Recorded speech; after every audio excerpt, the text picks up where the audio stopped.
Now, some residents have embarked on sporadic protests over electricity supply problems, with tires and rocks still scattered on the streets of Dithebe and Pimville, and they are now preparing to march on the mayor's office to demonstrate their displeasure following prolonged bouts of darkness in their neighborhood. We take the subject of service delivery in local government in South Africa a little bit further tonight with former Midvaal Mayor Bongani Baloyi, member of Action SA. We also have andSello, Dithebe, spokesperson for the MEC for Cooperative Governance and Traditional Affairs in the Free State, with us. Gentlemen, good evening, and thank you very much for joining us tonight here on In Focus. andSello, let's begin with you. We had, of course, arranged and advertised that we will be speaking to the MEC, who is quite key in terms of the cooperative governance portfolio in terms of intervention and support. In fact, cited in this report as one of those departments that must take action. The Auditor General saying intensify intervention to support and strengthen. Firstly, let's begin here. He is meeting currently with the IPC in the province, having met with the Auditor General. Why did he meet with the Auditor General firstly, and what is he hoping will come out of the meeting now with the provincial committee? Well, the meeting that the MEC has with the interim provincial committee is a scheduled meeting, a special meeting for that matter, which deals with internal matters of the party, but also to look, among other things, on issues of governance relating to municipalities responding timelessly and effectively to the findings of the Auditor General. But back to your question about why he had to meet with the Auditor General, the MEC, upon the release of this report, decided that he would meet with his senior management and establish teams that will look into the challenges facing municipalities in the Free State, because he does not deal with challenges that face these municipalities on a one-size-fits-all kind of arrangement.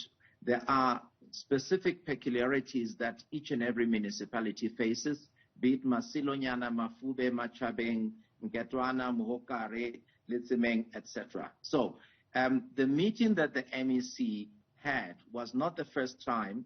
He had a marathon meeting last week on Friday with his senior management in preparation for a meeting with the Auditor General. That in itself is a very rapid response to the concerns that the Auditor General has raised in the report, mindful of the fact that the MEC is quite new in his portfolio and that therefore he's dealing with legacy issues, but he recognizes the doctrine of perpetual succession. Yeah. So he's not washing his hands necessarily of the challenges at hand, but is indeed determined to meditate on the immensity of the challenge at hand and do something about it. All right, Bongani Baloyi, you have the benefit now of talking out of the system. You were in, you are now looking out from having been in. Did you find legacy issues when you took over the Midvaal? And what challenges did they present to you, and how did you overcome those legacy issues? Well, firstly, good evening, and thank you to all of the viewers who are watching this important conversation.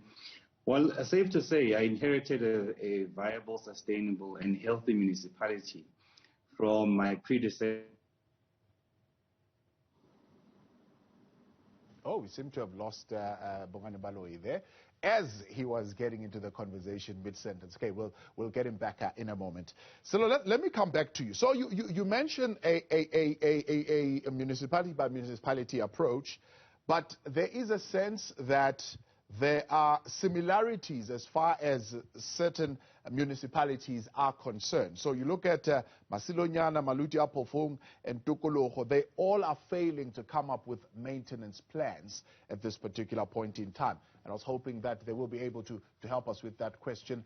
We seem to be having some technical issues with connecting to all our guests tonight. So while they sort that out, let's talk a little bit. Silo, if you can hear me.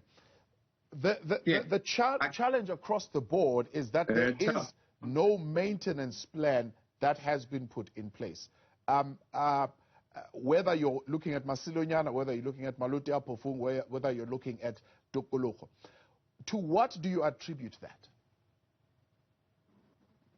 Look, there certainly will be similarities, you are quite right, between these municipalities among them, but there would not necessarily in all respects be elements of sameness, because if you take, for example, Masilonyana, you compare it with Machabeng, you compare it with Mangaung, the revenue base of each and every one of those municipalities would not be the same. However, there would indeed, from the point of view of an obligation on their part to comply, among others, with provisions of the Municipal Finance Management Act, the Municipal Standard Charge of Accounts, which goes back to 2017 and is intended to regulate the affairs of municipalities as far as service delivery, be it an element or a segment of financial accounting or focusing on infrastructure.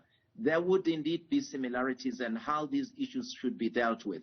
But as I say, the revenue base will not be the same. There would, for example, be people that are beneficiaries of government transfers, social security grants and so forth, more concentrated in certain particular municipalities than in others, which would have their own revenue. But in those municipalities that have businesses going on and are able to collect revenue from both residents and businesses, the challenge, however, would be the collection of that revenue efficiently so, and once collected, an efficient and effective utilization of that revenue, but most importantly, in a manner that is free of corruption.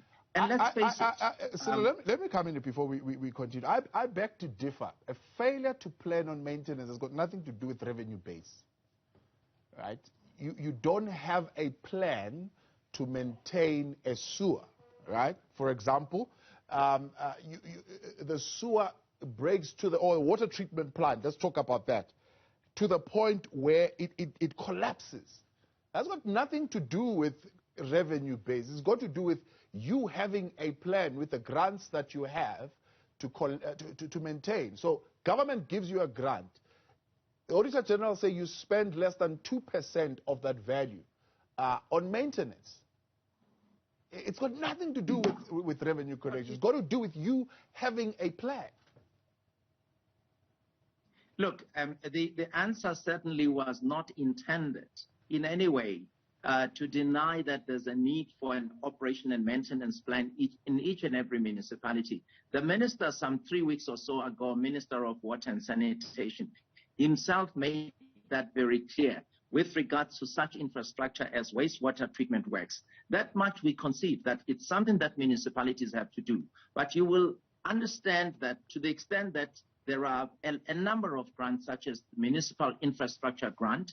That grant is intended indeed to ensure that there is bulk infrastructure, which would include exactly this type of infrastructure that you're talking about, like the wastewater treatment plants.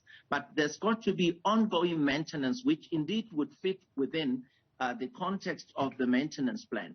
Part of the task or the job of doing so would derive indeed from the revenue that the municipality itself collects from residents. And it's got to do so on the basis of the capacity of residents and whoever else is a ratepayer to pay such.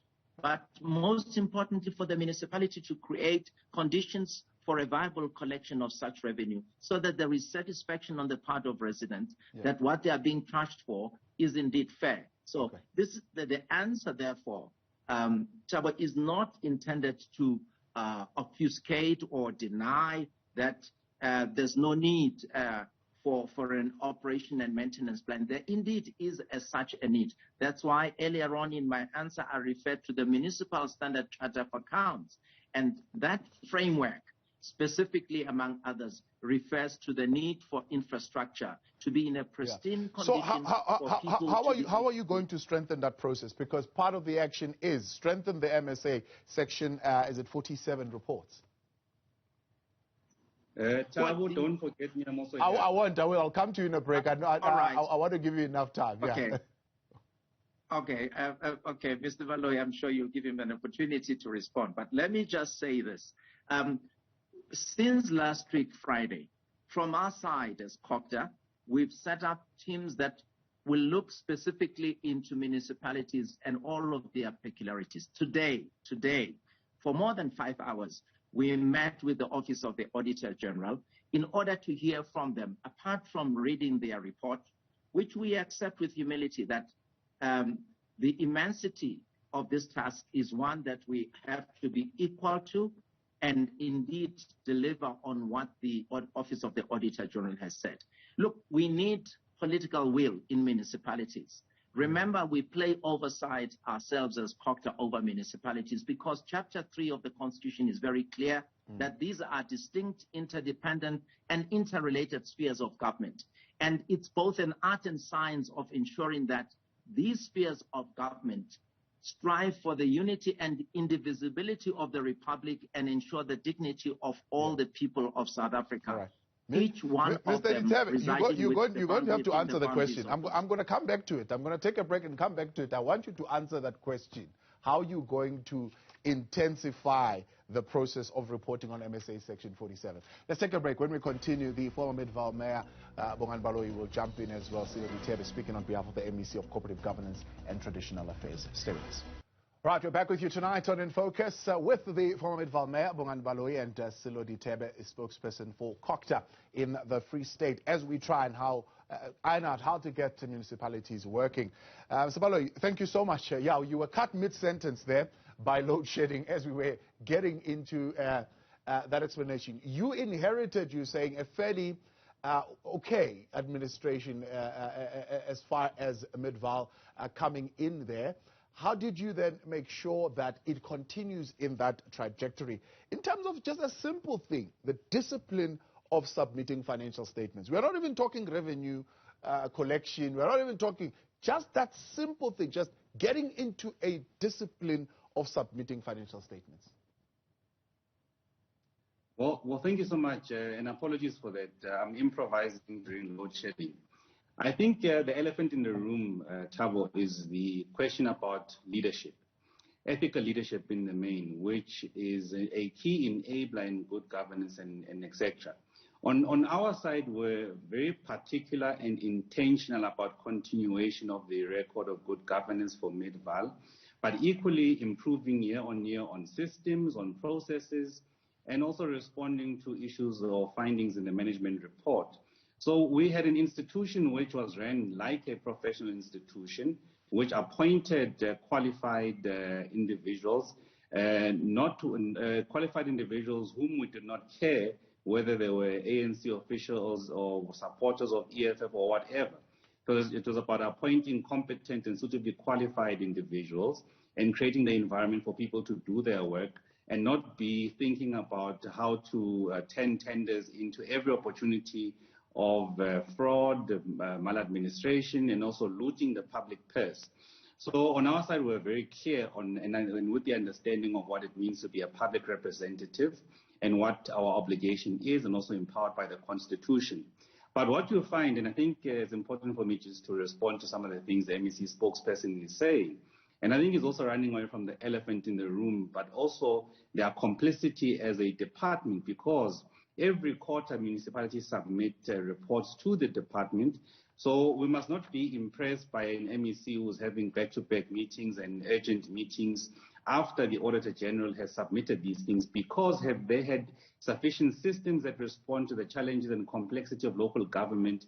When every quarter municipalities submit these reports, they are able to tell progress, and they're able to then intervene decisively and swiftly to improve the outcomes.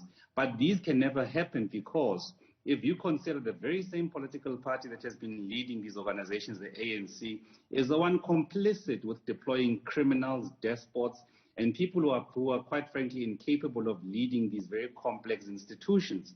So when you look in Free State as an example, there's a fellow there who's a mayor called Mr. Spielman, who ran a municipality into the ground, but has been promoted to another district municipality in the very same area. So I think these things, as the MEC spokesperson is speaking, we must not fall to his sweet tongue and listen to what he's saying. It all makes sense, but there's no political will. Nothing will change. Next year, you can quote me, Tab, on this. Next year, we'll be sitting around the very same table, speaking about the very same issues and reflecting on an Auditor General report for the current financial year, which will be worse than the past financial year, because nothing will happen. They are incapable of taking decisive decision and relieving useless individuals who are creating or running these institutions into the ground, which is reflective of everything the ANC has touched in this country. Yeah. So I think we must also be honest in these discussions. Sweet words are not going to solve the problem. We must be intentional and be honest. About the hard truth. No, absolutely, I agree with you. And Mr. Dithebe, I'm going to bring you back here. What you are saying sounds, I hope he hasn't frozen there, because I would need him to respond to this. I think his line there is giving us a little bit of a challenge technically, but we'll try and get him back. So one of the issues, Mr. Baloyi, that is being pointed out by the Auditor General is the outsourcing of consultants, in particular in the Free State, at 254 million. Did you ever have a need to outsource the putting together of financial statements in the Midva? We, at various stages, we use the services of service providers to do a specific work or part of the value assurance or quality assurance in the process.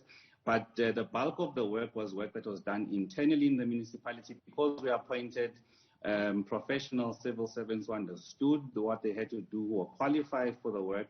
And I think the consistent usages of consultants, even the Auditor General was saying to us last year, close to R1 billion was utilized, and where consultants were used, which related to financial statements that had material misstatements. So people really paid for garbage and for things that they shouldn't have paid for.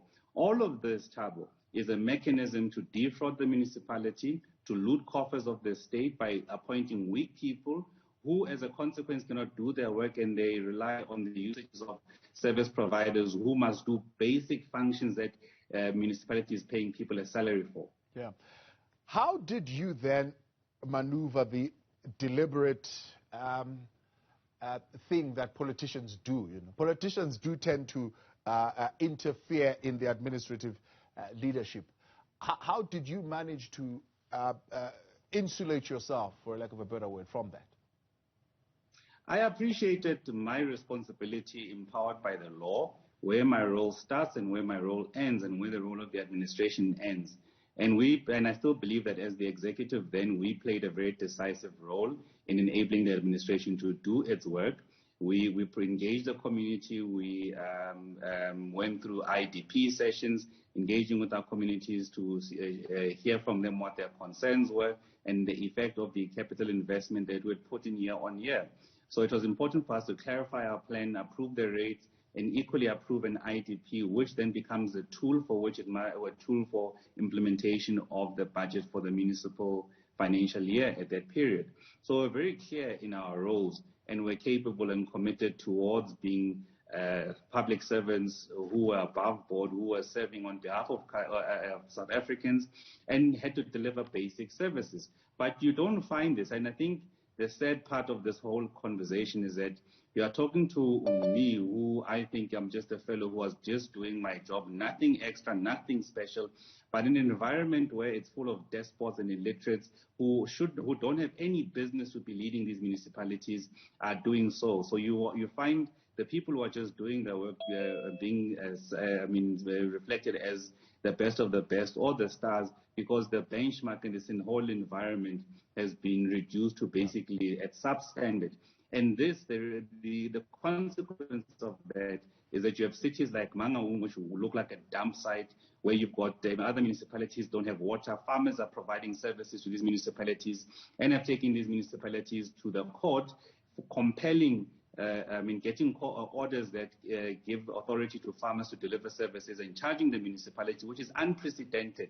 So there's a consequence of public servants who don't do their work. But equally, it's also these political parties who don't take due care when they appoint people into public office, who appoint on the basis of camaraderie and not necessarily competence and ability and capability to be of service to the public. andSello, I see you're back there. Let's give you then this opportunity just to ventilate on these issues. One of the areas that has been highlighted, inaction of political leadership, inaction of administrative leadership, and a deliberate obstruction of the work of municipalities. How do you intend to do that? You know, don't give us an answer like the spokesperson of the Metro saying, well, we are all hoping that we will get a better and stable administration. We're not talking about what you're hoping. What are you going to do to deal with that deliberate obstruction of the work of municipalities? Well, what are we going to do? Perhaps the question is, what are we doing now? Okay, put differently. If you look at the report of the Directorate for Prevention of the DPCI, that is commonly known as the Hawks, you have a former councillor and a sitting official mentioned there as a subject of investigation with regards to a certain amount of money. This is now in Machabe municipality, and that particular investigation is very thorough, very comprehensive. We, as the department, had a meeting with the Hawks to prepare our response to the meeting with the Select Committee of the NCOP, because we are basically leading these processes ourselves. Mr. Baloyi might be thinking that we're trying to be evasive or whatever, but the fact of the matter is there are steps that we are taking. Well, he is talking from the vantage point of a political party and a leader, a former leader of a municipality.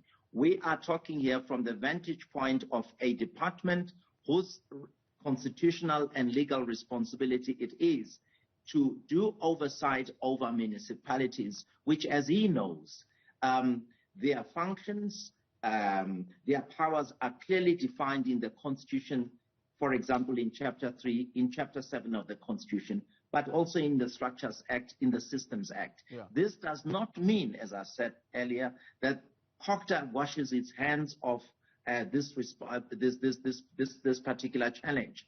All of the time, we are the ones actually who go as far as invoking Section 139, as it happened with Mangaung, and we cooperated with the National Department of COGTA to invoke Section 1397, and we are basically doing that together with COGTA National and any other state entity, including law enforcement agencies. Well, of course, there's a time lag here, Thabo. There's a time lag. It might seem as if nothing is happening, but we believe in the principle of continual and incremental improvement of systems within these institutions. And as I said, we will always cooperate with law enforcement agencies.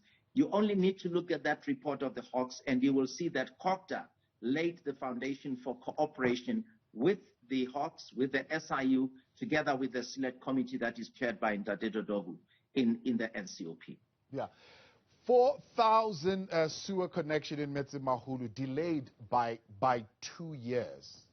And it's not a matter that is going to be solved by the Hawks.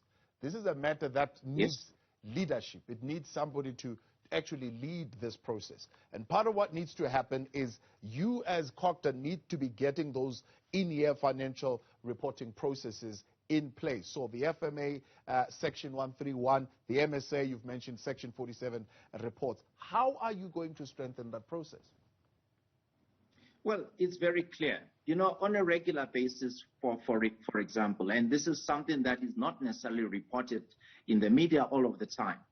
Ndate Zwane, for example, who is the mayor there, we are in discussion with him about how we ensure that effluent is not discharged into the Velka River, the Val River, and all of that.